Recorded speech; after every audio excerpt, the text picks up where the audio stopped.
We came together as part of an expert panel that the Domestic Violence Action Plan initiated in 2005. That panel recommended a province-wide training and a format for that training for elementary educators that would include training teachers, training principals, and training counselors at the elementary level. So we developed a 2-day face-to-face training that was held in different locales across the province. At the same time, an educator's guide was produced, and that was distributed in multiple copies to every elementary school in the entire province. We also have a DVD, we have a CD of PowerPoints that support the training, and all of the stakeholders involved in the program put out newsletters with descriptions of the program, engaging teachers. They put it on their websites. They sent out e-blasts. So we, in some form or other, reached over 100,000 educators across the province. And the teachers self-selected to take the 2-day training. Those trainings looked at how they understood the issue of women abuse and its impact on children. But the primary focus was on what they needed to know as teachers to develop helpful and supportive strategies for children who are exposed to abuse in the home. What we found in engaging the teachers is that the topic was even more relevant to their daily practice than we had anticipated. So there was no difficulty with motivation. Teachers signed up. We had to set limits for participation. And although the province funded 17 face-to-face trainings, we actually conducted 23 because of the ongoing support of the teachers' federations. The feedback was that the training did help them, and I think it was about 99% of the participants said that it did help them increase their awareness of abuse, the signs of abuse, and the impact that it had on children.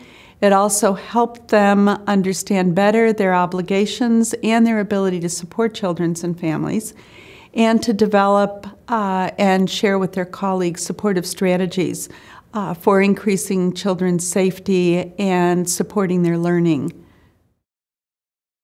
I think we learned a great deal that would be of value.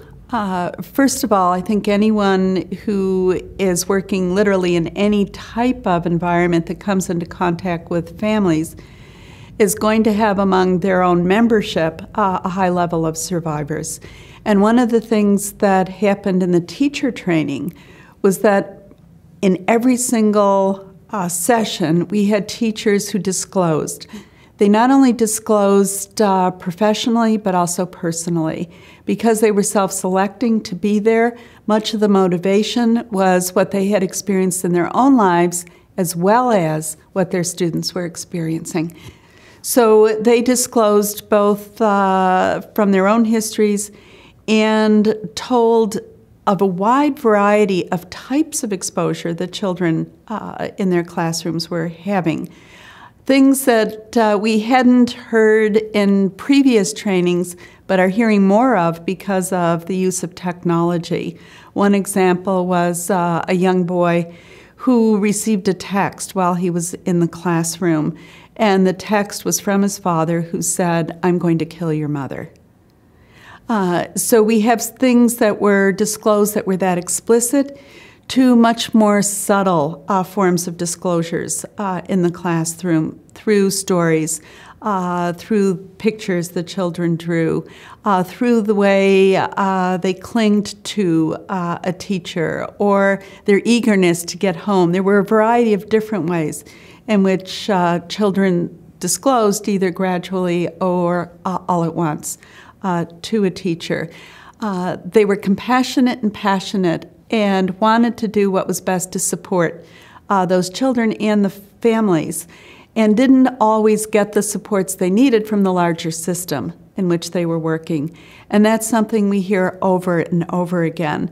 So the need for systemic collaboration is critical, whether you're a teacher or a healthcare provider or a social service provider. And the teachers said that as strongly as we've heard in every other sector.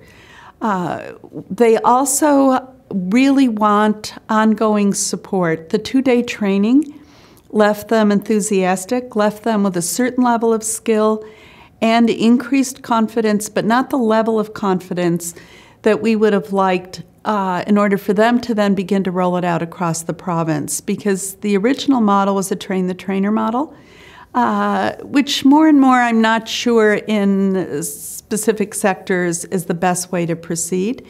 And the expectation was that they would roll it out to their colleagues in various formats, not necessarily a training.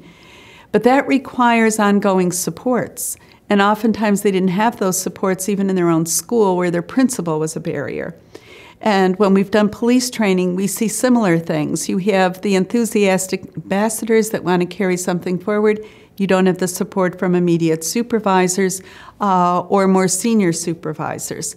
So that's something that we see over and over again in every sector. So they want the face-to-face training, but they also appreciate online supports, which we're finding again more and more needs to accompany, and the two forms of training need to go together. They need ongoing systemic support and individual support. So where they got most of that was from their own associations. So where you have a professional body that's on board and has a good relationship with their members, you have a much higher possibility of a successful outcome. If, for example, we had engaged with school boards, in many parts of the province, the school boards are in tension with local teachers. They might be in contract negotiations, et cetera. So that tension then comes into the training session. Whereas they don't have that tension with their association, they feel the support. And when we get to post-training, there's then the possibility for ongoing support and much longer sustainability. I think if the province is going to continue, and hopefully they are going to continue, sector trainings with specific groups, there needs to be a way for us to proceed with more flexibility than is generally there. Because a professional body doesn't operate on the same basis as a small community agency does. We're used to timelines and working on fiscal years. And when our funder says jump, we say, okay, when do we have to jump by? That's not necessarily true with bodies, professional bodies that don't get government money and are run by their membership dues, not by outside funders. So they don't operate that way. So the teachers, for example, a one-year project is really only 6 months. It needs to span 2 school years. And initially, that wasn't built into the project. And if there hadn't been some flexibility on the part of the OWD, the project would have failed because they needed longer to meet the outcomes. And when given that time, according to their needs and timeline, they exceeded the outcomes. We now have another partnership with the Ontario Dental Hygienists that's not funded by the Ontario government, but we're finding a similar thing. They have a professional association that knows their members the best, and we have a meaningful partnership based on their timelines, not based on our fiscal year. And that project is already a huge success, and the rollout hasn't even really begun yet. So I think some of those learnings we have to actualize. We have to find ways to make the partners meaningful by functioning in a way that they're used to functioning, and that can't be imposed by the funder. And so how do we meet everyone's needs? Timelines, fiscal years, professional needs, et cetera, is a real challenge. So we need flexibility.